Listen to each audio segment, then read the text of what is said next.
Wait, Kyle Larson actually still has equipment to win races? What?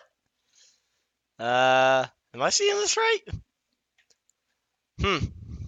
Well, I guess that's something noteworthy to talk about. Um, yeah, so let's talk about that. Oh, Dover. Dover.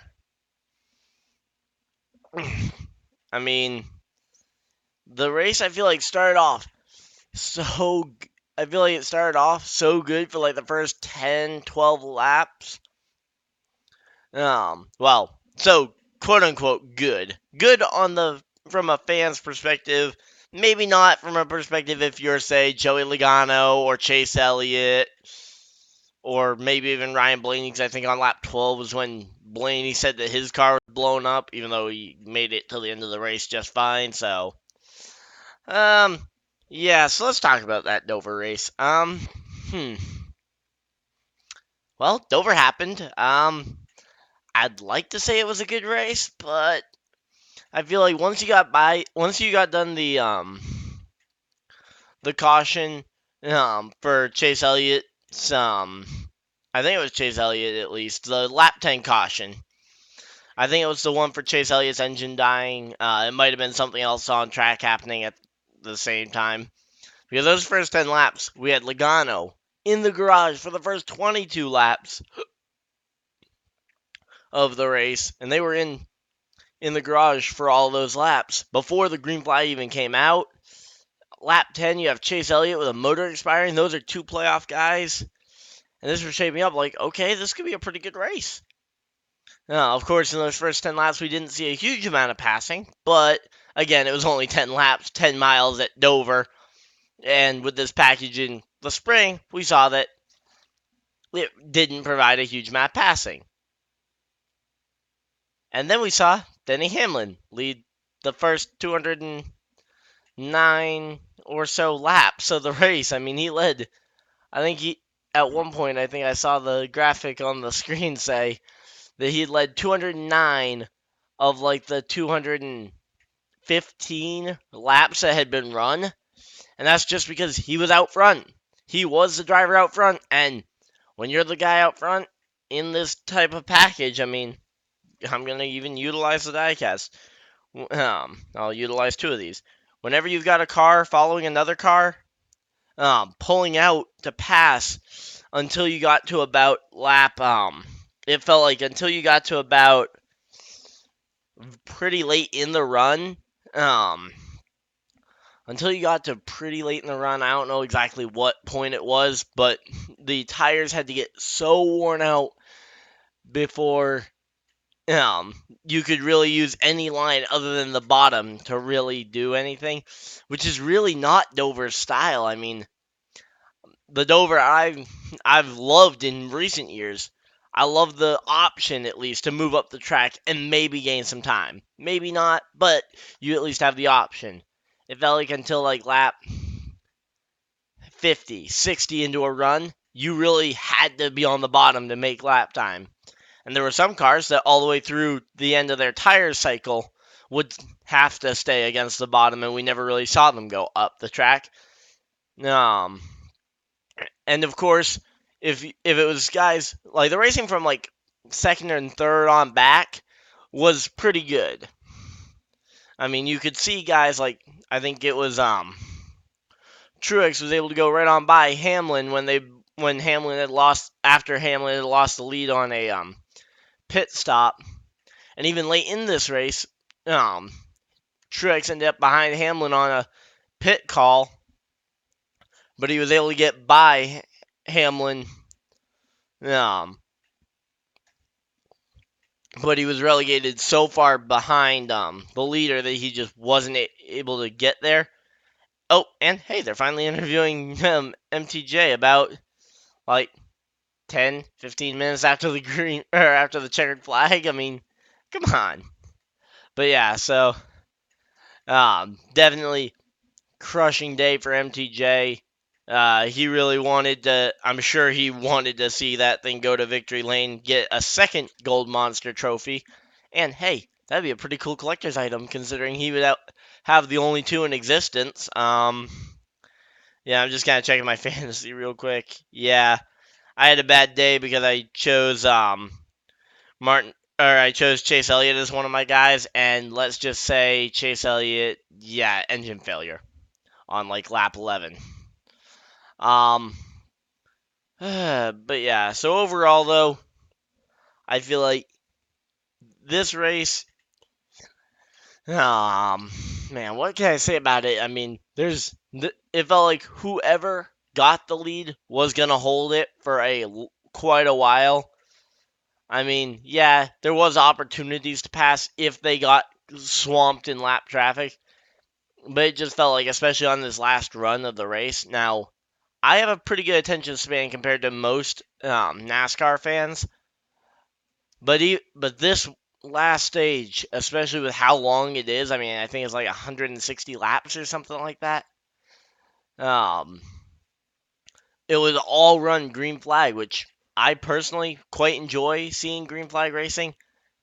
Um, and the lap traffic coming into play, but I can definitely see, and I'm calling it now, that it's going to be a negative reaction from most NASCAR fans because it was 160 green flag laps that were pretty much leader controlled. I mean, Kyle Larson got the lead late, got the lead on the final exchange of pit stops, and was able to just control the race the rest of the way. I mean, MTJ I don't think ever got within 2 seconds of him, but yeah, let's see though. I'm gonna just kind of go through the notables in like the top however many, and then go through some other notables. So Kyle Larson, I guess I should mention this. First win in 75 races. I mean, 75 race winless streak now snapped, as long as he can pass inspection, because that's not a guarantee, but I'm expecting he probably will pass inspection, and he will be through to the round of 8. And if he's able to get through to the round of 4, well, let's just say I'm not going to be volunteering to substitute drive for anyone against Kyle Larson, because Kyle Larson is way too good at Homestead, Miami. Of course, we haven't seen it on the new package. It could be different, but the odds of it being different is pretty tough. Yeah, so we had Larson, MTJ, as I mentioned, got second. Pretty pretty good day for MTJ, but I mean, he was up there in the top 5 all day long. Never really got back in traffic. Um, and he was just there the whole race and just never got um really the opportunity to pass Kyle Larson there on that final run.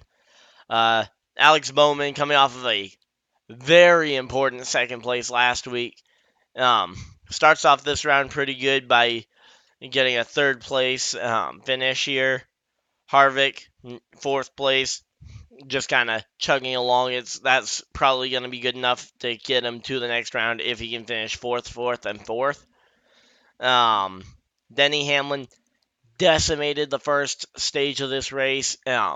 First stage and a half, really, were absolutely decimated by Denny Hamlin. Kyle Busch, Matt DiBenedetto also rounding out your top 7. So, pretty good for Matt DiBenedetto. I've heard that I heard on the broadcast that if he makes it into the top 20, that's another car that would then get the invite to to some kind of special Goodyear tire test. So I guess more track time for the 95 is always good. Of course, I don't know if does the track time pertain to the car or to the driver? Because if it's top 20 in driver's points, but the car number is the one that gets to do the testing, how does that work? I might research that, and I'll probably seed it into another video. Jimmy Johnson, 8th place finish. Not really where he wanted to finish, especially considering that he has been the king of Dover the last 15 years. And that's actually the site of his most recent Cup win. But he doesn't have the dozen. Kurt Busch, not a playoff guy. Got a top 10. Pretty good. And he had a pretty. I think his best moment though of the week was probably something on social media. To be honest though, with the whole joke about the Bush brothers and Bush beer, aka Harvick beer, this weekend on the Kevin Harvick machine. Um, I think Kurt Busch definitely played into that one. Clint Boyer, 10th place. I mean, he's going to need to perform, I think, better than that to get in. But to be honest, considering the way some of these guys had problems, that might be good enough if he can just finish 10th, 10th, and 10th. Of course, Talladega next week being a complete wild card. No one knows where they're going to finish there. Um, Keselowski, Menard, Byron. Byron was actually having a really good day until a speeding penalty around the midway point really kind of slowed his day down, and he ended up getting 13th. And then you have some more non-playoff guys like Suarez, Jones, Stenhouse, Eric, Austin Dillon, Ryan Preece, and Bubba Wallace rounding out your top 20. Some guys though that had, because there were a lot of guys that actually had pretty bad days. Joey Logano finished 34th. Ryan Blaney 35th. Chris Buescher, not necessarily impactful for the championship, but for that 20th spot, he had held that, I believe. He got 36th, and of course Chase Elliott stone dead last in that spot. Do we have the points updated? Maybe? Nope, they don't have the points updated yet on the mobile app. But going into Talladega next week, um, Byron and Joey Logano are actually tied on the cut line. And of course, Talladega being that big wild card in the middle of the round that no one really knows what to talk about or what to do about. Um, well, I happen to know a certain driver that won a race at Talladega fairly recently. Um, but yeah, I think though this round is really going to be more about just surviving to the elimination 8, and then um, on those final 3 races before the championship 4 race. That's when it's really going to be impactful for guys like Kyle Busch, MTJ, Denny Hamlin to really lay it on the line. Because as of right now, Kyle Busch, Denny Hamlin, Martin Truex Jr., they're pretty much guaranteed to make it through as long as they don't have 3 catastrophic races like their teammate did in that 20 car. So yeah, as long as they don't have any super major issue like that, I feel like they're pretty much guaranteed to make it to the round of 8, and then of course round of 8. If you get 3 different winners, then only the points. Then there's only 1 slot on points. But I think Truex, Kyle Busch are good enough at those playoff tracks that they are at those final few tracks, and Harvick probably is also going to be able to win at Phoenix to get in. So yeah, just a ton of just question marks going into Talladega, though. No one really knows what to expect. Everybody's always saying, oh, it's going to be chaotic. Last year really wasn't that chaotic until the white flag came out and Kurt Busch ran out of gas. But yeah, so looks like though but for the overall scope of this race, though, I would say I think they definitely need to go back to an older package, or at least something that is higher horsepower, or at least less drag. Because I feel like the drag on the car, maybe not necessarily higher horsepower, because I know that this is supposedly this is the 750 horsepower. I'd like to see a bit more if the manufacturers would be fine with it. But I could understand if they don't want to go up over 750 on the horsepower.